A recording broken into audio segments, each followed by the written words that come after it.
Karachi to Noida film के निर्माता अमित जानी हमारे साथ मौजूद हैं। कराची टू नोएडा फिल्म को लेकर राज ठाकरे की पार्टी एमएनएस ने विरोध दर्ज करवाया है और इसी को लेकर अब अमित जानी ने बॉम्बे हाईकोर्ट का रुख किया है। इस वक्त अमित जानी हमारे साथ मौजूद हैं। सर, एबीपी न्यूज़ में बहुत बहुत स्वागत है आपका। धन्यवाद।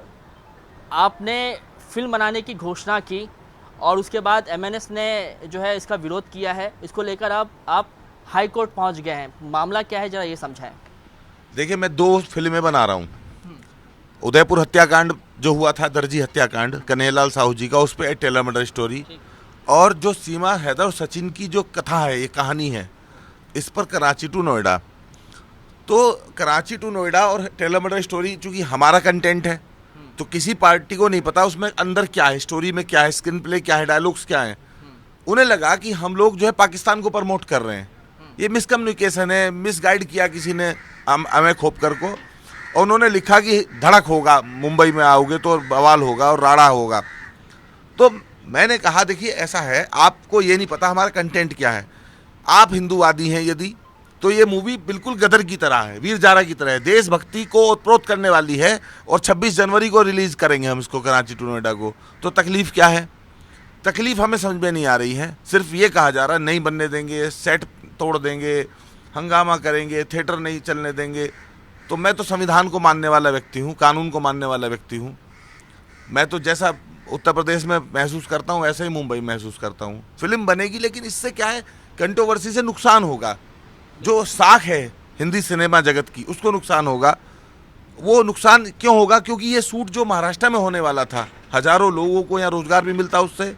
अब ये सेट बनेगा लखनऊ में, योगी जी ने कहा यहाँ बनाइए। उत्तर प्रदेश में सब्सिडी भी देंगे और सुरक्षा भी देंगे, कोई सेट नहीं तोड़ सकता। यूपी में तो अतीक अहमद मुख्तार अंसारी फेल है, तो बाकी तो कोई क्या करेगा। तो अब ये पूरा जो दोनों फिल्में हैं उनका शूट होगा उत्तर प्रदेश में, रिलीज तो पूरे देश में होगी।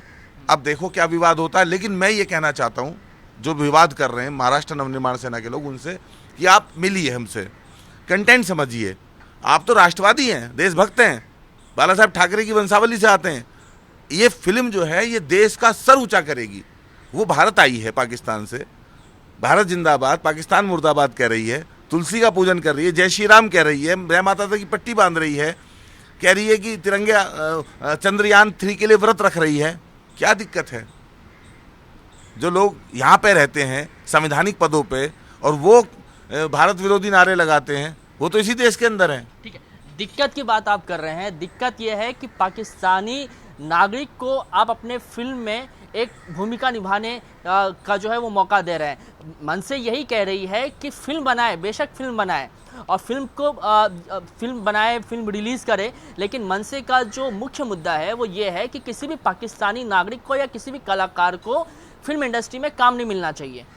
हमारे यहाँ जब ये नियम बन गया पाकिस्तानी को काम नहीं मिलेगा, उससे पहले गुलाम अली की गज़लें हम तेरे शहर में आए हैं सब सुनते थे। राहत फ़तेह अली खान की गज़लें, सलमा आगा को, आतिफ को, सब सुनते थे। राहत फ़तेह अली, और ये जो मारिया खान आई थी रईस मूवी में शाहरुख खान के साथ, वो भी पाकिस्तानी थी। जैकलिन फर्नांडीज भी हिंदुस्तानी नहीं है, वो भी दूसरे देश की है, और मुकदमे उस पर भी हैं सुकेश के साथ भ्रष्टाचार गबन के। हमने क्या कहा, ये बात जब डिलीवर नहीं होगी, आप समझ तो कुछ पा नहीं रहे, बस आपको धमकी देनी है।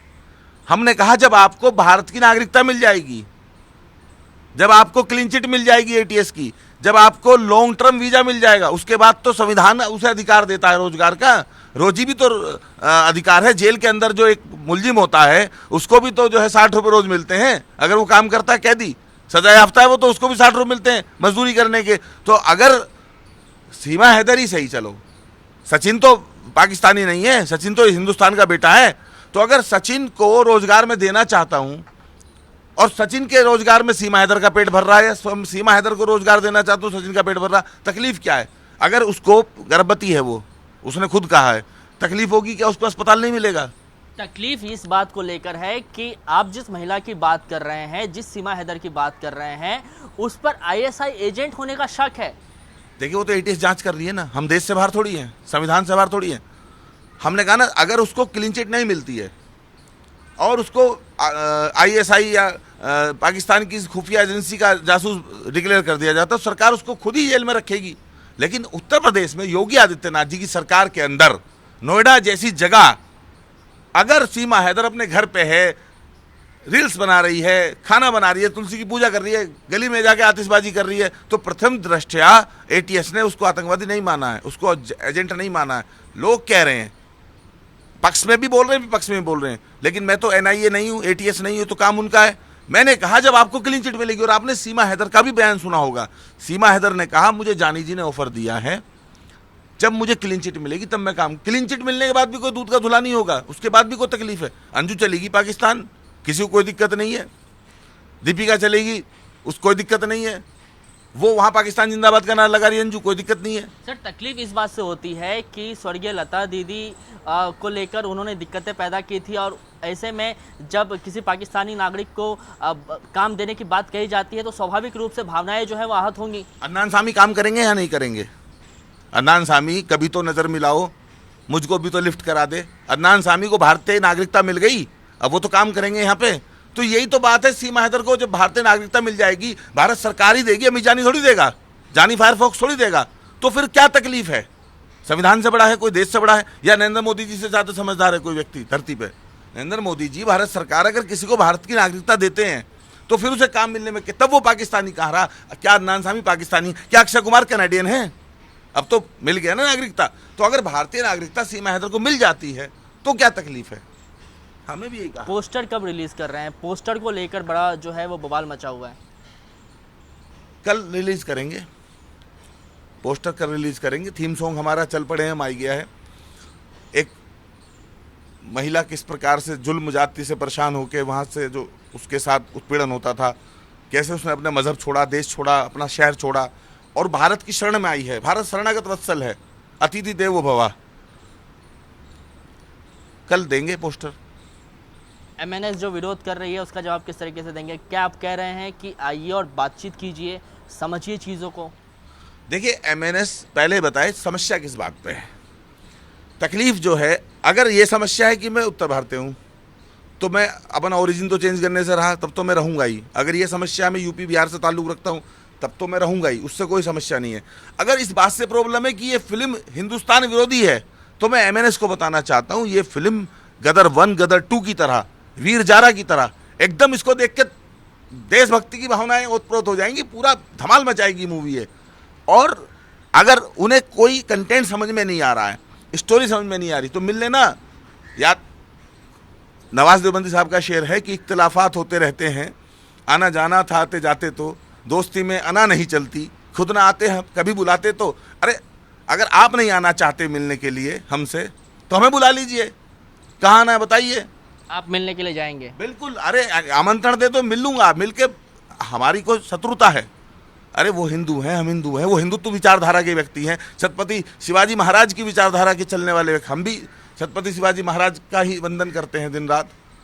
हमारी विचारधारा, हमें डर किस बात का, तकलीफ किस बात की है कि क्लैश जो हो रहा है वो आपस में हो रहा है, मतलब भिड़ भी हम आपस में ही रहे हैं। हमारी उनकी विचारधारा सेम है, एक ही विचारधारा है। तो अगर दूसरी विचारधारा, अरे लड़ना तो उनसे लड़ो ना, एमआईएम वालों से जो यहाँ आके न जाने क्या क्या बोल के गए, मुंबई में भाषण में उल्टा सीधा बोल के गए। तो हम भी कहते हैं कि ठीक है। और जब राम मंदिर आ रहे थे राज ठाकरे साहब अयोध्या में, और ब्रजभूषण सिंह ने कहा कि नहीं मैं माफ़ी के बिना नहीं आने दूंगा, तो हमने कहा उस समय उत्तर प्रदेश में कि देखिए मंदिर आने से आप किसी को, ब्रजभूषण जी, नहीं रोक सकते। धर्म है, देश है, और देश की बात हो रही है, धर्म की बात हो रही है। 2 मूवी हैं, Taylor murder story, Kanhaiya Lal की हत्या की गई सरतन से जुदा का नारा देके, बहुत बड़ा स्कैंडल था, बहुत बड़ी वारदात थी, उसको हम दिखाना चाहते हैं। और हम दिखाना चाहते हैं कैसे पाकिस्तान में जब पीड़ित होता है कोई, अच्छा बांग्लादेश वालों ने क्या कहा, बांग्लादेश वाले पीड़ित थे तो उन्होंने हमारी इंदिरा गांधी से तो सपोर्ट मांगी, तब हमने बांग्लादेश अलग किया। आज बलूचिस्तान किसकी तरफ देख रहे हैं? मोदी मोदी कर रहे हैं। क्यों कर रहे हैं? क्योंकि उन्हें हमसे उम्मीद है, सीमा हैदर को भी हमसे उम्मीद है, और जितनी भी खातून है वहाँ पे परेशान हैं या जितने लोग वहाँ उत्पीड़ित हैं, सबको हमसे उम्मीद है कि हम ही उनका भला करेंगे। विश्वगुरु तो हम ही थे, हम ही तो करेंगे पूरी दुनिया का इलाज। ठीक है, फिल्म के टाइटल को लेकर आप कह रहे हैं कि विवाद चल रहा है, क्या फिल्म के टाइटल में कोई चेंज होगा कि कराची टू नोएडा ही रहने वाला है? देखो इन्होंने डरा दिया। अब देखो इसमें कोई डाउट नहीं है, जैसे उत्तर प्रदेश में समाजवादी पार्टी ताकतवर है, कहीं जेडीयू ताकतवर है, कहीं आरजेडी ताकतवर है। महाराष्ट्र नवनिर्माण सेना बड़ा संगठन है, बड़ी पार्टी है, लाखों कार्यकर्ता हैं, राज ठाकरे साहब बड़े नेता हैं। अब चूंकि विवाद हुआ है मैंने इसके साथ, तो उन्होंने जो है डर गए वो लोग, इम्पा वाले डर गए। मैंने कहा don't behave like MNS worker, उनसे भी कहा मैंने।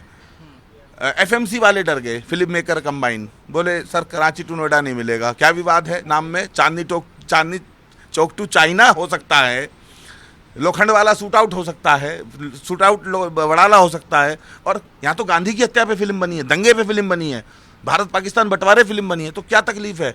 तो उन्होंने कहा सर ये भी नहीं बता सकते। लेकिन अच्छा मैं जाना चाहता था इम्पा के दफ्तर, इम्पा तो मैं मेंबर हूँ तो मैं जा ही सकता हूँ, लेकिन उन्होंने कहा हाथ जोड़ के विनम्रता से कि सर मत आना वरना हमारा दफ्तर तोड़ देंगे।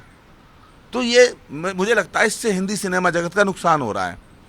तो मैं लड़ूंगा, देखो या तो इम्पा देगी मुझे टाइटल, वरना मैं कॉपीराइट तो ट्रेडमार्क तो कराऊंगा ही। फिल्म तो अब देखो मैं बनाऊंगा और कराची टू नोएडा ही बनाऊंगा, यहाँ से मिलेगा ठीक है, वरना सर्वोच्च न्यायालय है, बम्बई हाई कोर्ट है। मैंने एक रिट भी दाखिल की है, पिटीशन दाखिल की है। उसमें आपने क्या कहा? मैं रिट पिटीशन पे ही आपके आ रहा था, उसमें क्या कुछ कहा गया है, क्या कुछ आपने मांग रखी है? मैंने रिट पिटीशन में ये कहा है कि देखिए भारत एक है, संवैधानिक रूप से चलता है, राष्ट्र महाराष्ट्र से छोटा नहीं है, महाराष्ट्र राष्ट्र से बड़ा नहीं है, क्षेत्रवाद भाषावाद से हमें नुकसान हो रहा है। हिंदी फिल्म जगत चूंकि मुंबई से संचालित होता है, इसीलिए यहाँ किसी के साथ जाति भाषा क्षेत्र के नाम पे पक्षपात ना हो, नेपोटिज्म ना हो कि हम जिसको चाहेंगे वो काम करेगा, जिसको नहीं चाहेंगे काम नहीं करेगा। मुझे प्रोड्यूसर की शक्ल अच्छी नहीं लगती, मुझे डायरेक्टर अच्छा नहीं लगता, मुझे स्टोरी अच्छी नहीं लगती, मुझे एक्टर्स अच्छी नहीं लगती, मुझे हीरो पसंद नहीं है, इन सब बातों से क्या होगा? हमारे फिल्म उद्योग का नुकसान होगा। और रोजाना बार बार धमकी देना, मार देंगे काट देंगे, क्या होता है इन धमकियों से? ये नहीं होना चाहिए। इसलिए मैंने हाई कोर्ट में एक रिट पिटीशन फाइल की है विनायक पाटिल जी के द्वारा कि आप हस्तक्षेप करिए माननीय उच्च न्यायालय, और आप जो है महाराष्ट्र सरकार को ताकीद कीजिए कि जब ये विवाद है, कल मान लीजिए सेट पे फिल्म स्टार हों और वहाँ कोई आग लगा दे, तोड़फोड़ कर दे, दंगा करे, भड़काऊ कुछ ऐसा हो जाए, तो उसका जिम्मेदार कौन है? रिट पिटीशन दाखिल करने के पीछे कहीं ये तो नहीं है कि आप डरे हुए हैं? डरता तो हुई मैं, सब डरते हैं धरती पे, जान तो सबको प्यारी है। डरता हूं मैं ऐसा नहीं कह रहा मैं नहीं डरता हूं, सब डरते हैं।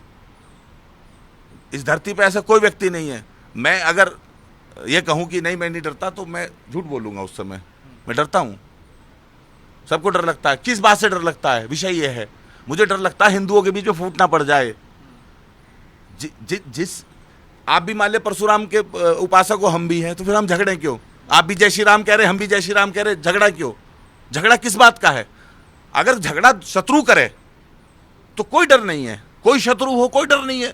लेकिन झगड़ा अगर बाला साहब ठाकरे की वंशावली करे, जिन्होंने सारा जीवन हिंदुत्व के लिए न्यौछावर कर दिया, तो फिर इस बात की तकलीफ है कि हम आपस में क्यों लड़ रहे हैं। इस बात का डर है हमारी एकता ना टूट जाए, सिर्फ इस बात का डर है। हम भी बीजेपी से जुड़े हुए हैं, हम भी उत्तर प्रदेश नवनिर्माण सेना हमारा पॉलिटिकल फ्रंट है उत्तर प्रदेश में, हम भी एक तरफा योगी जी को समर्थन करते हैं, आप भी उनका सम्मान करते हैं। आप किसको जिताएंगे लोकसभा के चुनाव में?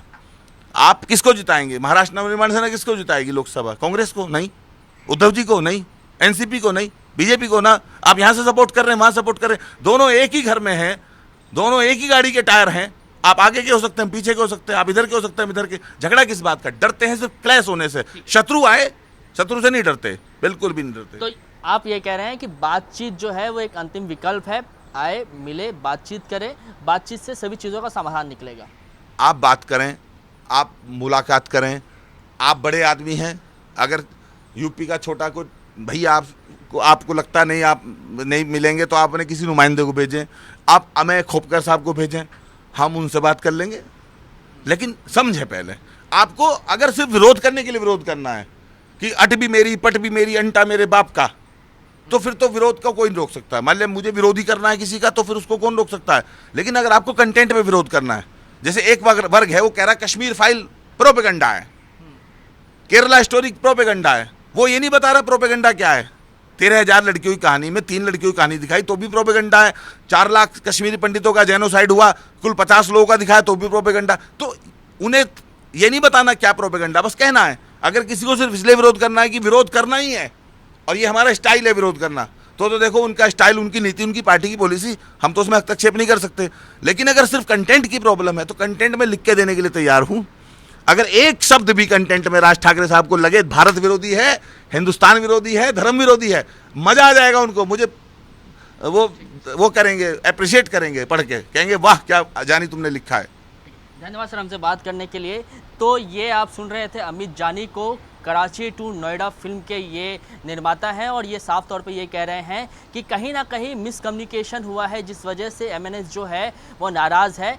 बातचीत का ये न्योता दे रहे हैं और ये कह रहे हैं कि अगर वो बातचीत करना नहीं चाहते हैं तो हमें वो इनवाइट करें, हम उनके पास जाएंगे, बातचीत करेंगे, लेकिन जब उनकी सारी जो गलत फहमियाँ हैं वो दूर होंगी तो राज ठाकरे जो है वो खुद हमें अप्रिशिएट करेंगे।